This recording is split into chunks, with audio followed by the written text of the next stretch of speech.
Let's just say that Brock Purdy had a terrible, horrible, no good, very bad day when he played the Ravens in Week 16.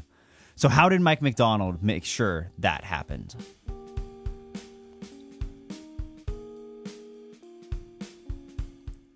Let's start by looking at this first play because you could tell right from the jump that Mike Macdonald and his defense had come ready to play. The Niners open in this balanced 2x2 shotgun formation, and McCaffrey is in the backfield with Brock Purdy already thinking that he has this coverage figured out. But trust me, he doesn't. This is pretty much the cleanest look of cover one that anyone has seen. Right here, Brock Purdy is certain that the Ravens are going to be at a simple cover one hole look where each of these corners will man up and one of the linebackers will take the running back while the other drops into a hole zone. But that is not what the Ravens are running. And this shows exactly why the Ravens caused Purdy so much trouble. Once he motions CMC out of the backfield, he sees the linebacker turn and run with him, and this all but confirms that this is man coverage like he suspected. But this isn't cover one man or even man coverage at all. Mike Macdonald has something special cooked up. One of Mike Macdonald's biggest strengths is how he's able to play zone from a man look and man from a zone look. You just don't know what you're getting. And here, Patrick Queen, who Purdy thinks is in man coverage, is actually blitzing because Mike Macdonald is one of the best designers of blitzes in the game. He knows exactly how the 49ers, and honestly most offenses, call their protections. The Ravens run a base 3-4 defense, so right now they have 3 interior defensive linemen and 2 outside linebackers on the field. So when the 49ers see this alignment, they see that the Ravens have 3 defensive linemen to the left of their center and just 2 to the right. So they naturally slide towards the left where the Ravens have more rushers. But the outside linebacker to that side drops into coverage and Queen is blitzing off the right side, completely throwing off the numbers. Mike Macdonald is a master of this. He forces you to slide one way with his alignment and then blitzes from the other side to get that free rusher. Also watch how the Ravens are running a stunt to the right side to make it even easier for Queen to get that angle to the quarterback. This is just so well drawn up from top to bottom. Even though Brock Purdy is shocked by this development, he is somehow able to get the ball out to McCaffrey, but that gives Mike Macdonald's defensive coverages a chance to shine. The basis of how Mike Macdonald plays in coverage is building triangles. We could get a lot more complicated than that in how exactly he gets into them and what the rules are, but if you watch just a little bit of his film, you can always tell that he wants to get his players into a triangle. The reason for this is that it's just a great way to align your players. I know that the media presents coverages as either man coverage or zone coverages. That is actually a really big oversimplification. Between straight up man coverage and straight up zone coverage is all sorts of blends, and this is the world that Mike Macdonald wants to live in. You can call this style of defense where you play somewhere between man and zone, whatever you want. There's many different terms and they mean different things to different people, but I think my favorite term for this is pattern matching. Instead of guarding a receiver like you do in man coverage or guarding grass like you do in zone, Mike Macdonald aims to have his players drop to a spot but then work to match the routes. The goal of this is to get the best of both worlds. We want the spacing, coordination, and resistance to picks that zone coverage offers, while getting the tight coverage that you get from man. And by using a simple set of rules, you're able to mesh your coverage players to the route concepts or patterns that the offense is running to try to shut everything down from leverage.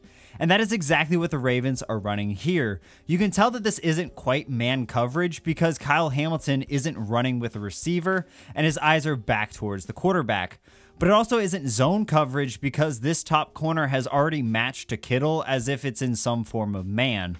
And this is what pattern matching does. Kyle Hamilton is waiting in the flat for Christian McCaffrey, and he's able to make a quick tackle for a short gain. To me, this showed the entire package and proves that Mike Macdonald meant business from the very first snap.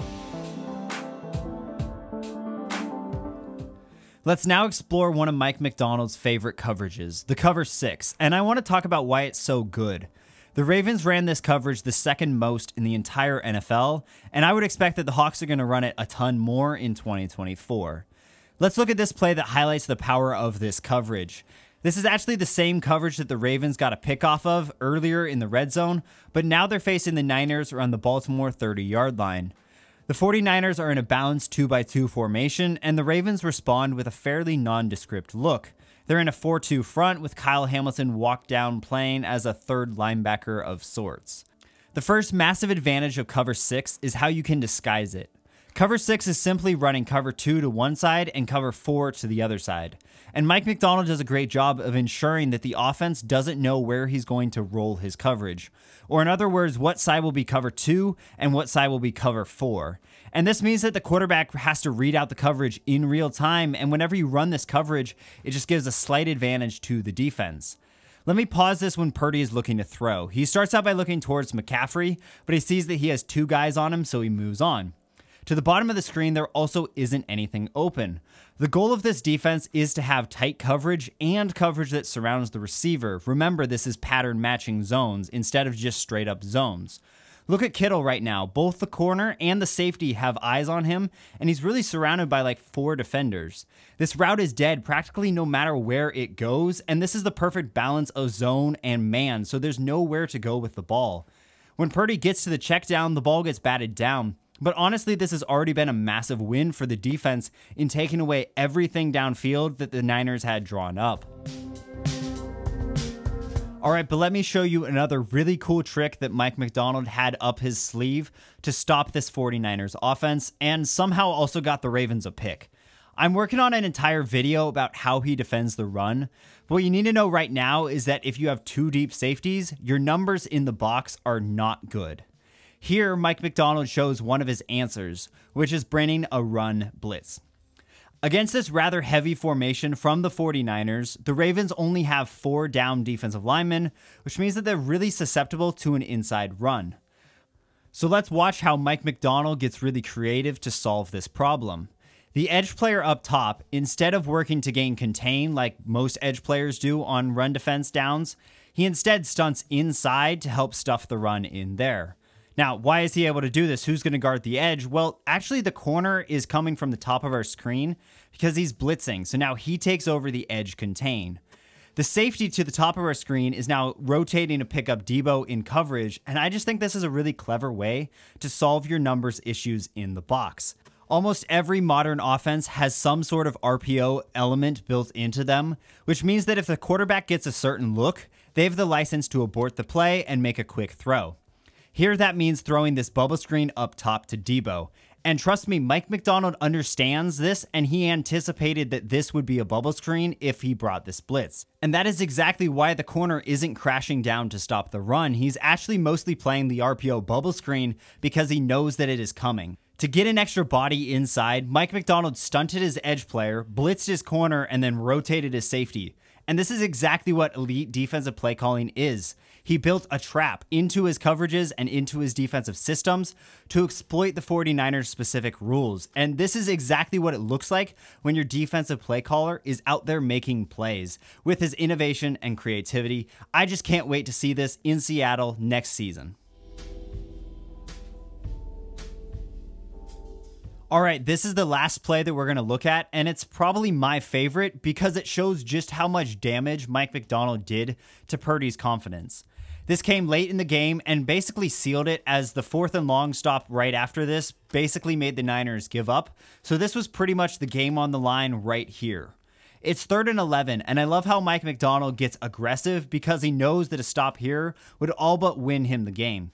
And I think that this play highlights just how flexible and adaptable Mike Macdonald's defense is, and that's why it matches up so well to what Shanahan wants to run. Similar to the first play that we looked at, the 49ers are moving all over the place, trying to get a read on what the defense is running. But somehow the Ravens are able to move and match all of this movement without busting their coverage and while maintaining the disguise that is so paramount to their success. If you ever hear analysts say that he allows his players to play fast, this is what they're talking about. The Ravens are so well coached that sometimes it seems like they know exactly what the offense is going to shift to before the play even starts. And they're just so well prepared for everything that the Niners threw at them. The 49ers start in a 2-by-2 formation with Debo in the backfield, but then they motion to a 3-by-1 formation with now McCaffrey in the backfield. And not only do the Ravens look confident in what they're running throughout all of this, but they're actually running one of these blitzes and a stunt, so they run it like nothing has changed. This look is just so nondescript from the Ravens pre-snap that honestly, even as someone who's watching film, it's pretty difficult to judge what is even happening. If you're just looking at the outside corners who are guarding the number one receivers, remember number one receivers, we number receivers outside in, so the number one receivers on each side are the farthest outside receivers. But honestly, what are we doing to these inside receivers? I have no idea who is guarding CMC or Kittle based on this alignment. Maybe this linebacker is dropping out or the safety is coming down. This could really be any type of look, and as we saw in the first play, this might not even be man coverage. They might be rotating into one of their pattern matching zones. And I think this is one of the most impressive things about Mike Macdonald's defenses. Once you watch enough film, you realize that he almost plays defense like Shanahan and McVay play offense. Everything looks the same, and everything is a setup for him to get you with one of his future tricks. It's just really impressive to watch. But the most confusing thing about this alignment is that Patrick Queen is aligned almost like he's a safety. As we get closer to the snap, he starts coming down, but again, I've watched enough Ravens tape to know that this could still be anything. Maybe he's blitzing, maybe he's going back and he's guarding the running back, or maybe he's going to buzz out to a flat zone. But here's actually a lot simpler than you might think. It's just cover one with a 5-man pressure with Queen blitzing. And notice how Mike Macdonald throws a stunt towards the blitz side, which is something he loves to do. It just creates more confusion and pressure on the quarterback. I want you to notice the damage that all of this confusion that Mike Macdonald has caused does to Purdy. This is just not good quarterbacking. I'm going to give him the benefit of the doubt and say that this was a miscommunication, but regardless, Purdy just looks rattled. Let's look at what Purdy looks like when he's comfortable. Here against our Seahawks in this Week 12 matchup, the Seahawks are showing a blitz, but Purdy is confident in the pocket because he knows where he's going with the ball and what exactly he's getting on the back end. He quickly gets to his immaculate base and delivers a strike. It's not like the Hawks weren't trying to bring pressure, they were, but what this does is he knows exactly what the Hawks are doing on the back end, and it's not as confusing as what Mike Macdonald does. And this allows Purdy to be confident and get this ball out on time and on target. But now let's compare that to how Purdy acts late in this Ravens game. He is simply panicked.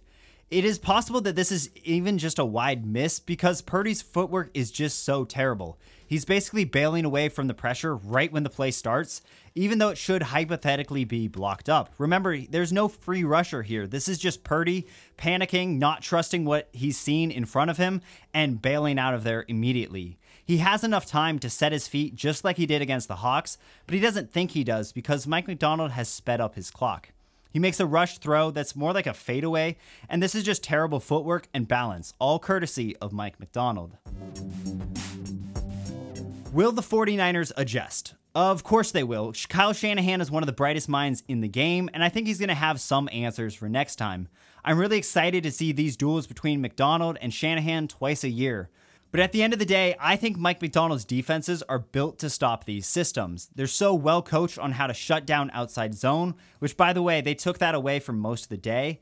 And they also use disguise and tight coverage to take away the quick strikes that Purdy thrives off of. The quick game is very difficult when the defense is constantly shifting and changing right when you want to throw. You just don't know where everyone's going to be, so it's hard to get a throw off safely. So get your popcorn ready, because next year when Kyle Shanahan and Mike Macdonald clash again, you want to be there to watch it.